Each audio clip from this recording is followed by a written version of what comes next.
Making homemade mozzarella cheese is so easy and the cheese is so delicious. I made mine using fresh, raw cow's milk. Let me show you how to do it. The first thing I did was sterilize everything using these Steramine food grade tablets. Now I'm going to mix together some citrus acid with water, and then I'm going to mix up a quarter of the vegetable rennet tablets with water so that it's dissolved by the time I'm ready to use it.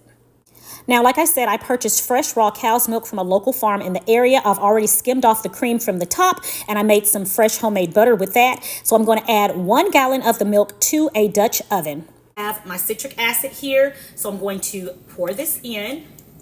Now I'm going to stir this, and your goal is to get the temperature up to 100 degrees. I actually went over 100 degrees, so I waited till the temperature went back down before adding my rennet. You don't want to add your rennet while it's too hot, because if you do that, then the rennet will not activate and it will not set.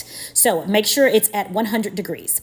Now that you've stirred in your rennet, we're going to cover it and let it sit for about 10 minutes. And when you come back, your milk should be set and it should look like this.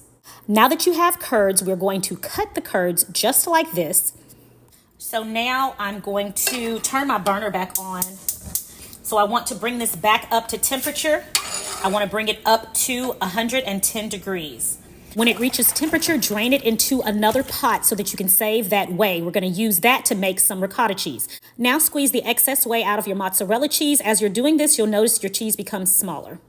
Got my hot water bath over here. So this is my cheese that I have squeezed all the way out, all of the way that I could squeeze out. I'm now going to put it in the hot water bath. And what this is going to do is soften it up and make it nice and stretchy. Now that my cheese is heated all the way through, it's time for the stretching to begin. This is also the stage where you need to add salt to your cheese. Once you salt your cheese, start stretching until the cheese becomes smooth, just like this. I break it in half and roll it into 2 little balls, and I store it in some cold whey in the refrigerator. You want to eat this within a week's time. The best mozzarella cheese you will ever eat is homemade. Again, you guys, this is so easy. I hope you decide to give it a try.